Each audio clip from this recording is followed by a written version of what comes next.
The doctrine of mind only runs through the Lankavatara as if it were warp and weft of the sutra. To understand it is to realize the ultimate truth, and not to understand it is to transmigrate through many a birth and death. The sutra lays much emphasis on the importance of the doctrine, so much indeed that it makes everything hinge on this one point, the salvation of the world, not to say anything of the individual. The Lankavatara was not written with the view of establishing a philosophical thesis to be called pure idealistic monism.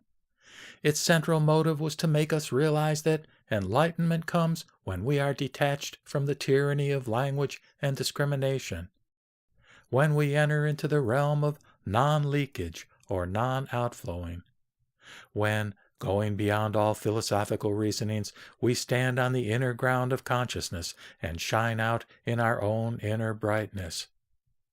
This being the case, it would be unreasonable of us to expect anything systematically or logically thoroughgoing in the Lankavatara.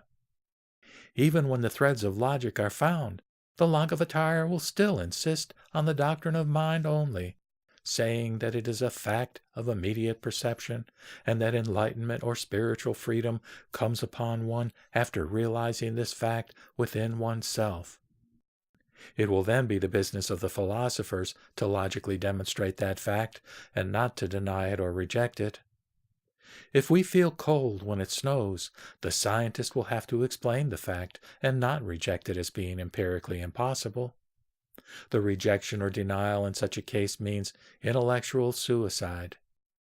It is evident here that the mind regarded here as the unitive principle of experience is not our empirical mind, and naturally it is variously designated by the author of the Lankavatara as it is observed from various points of reference.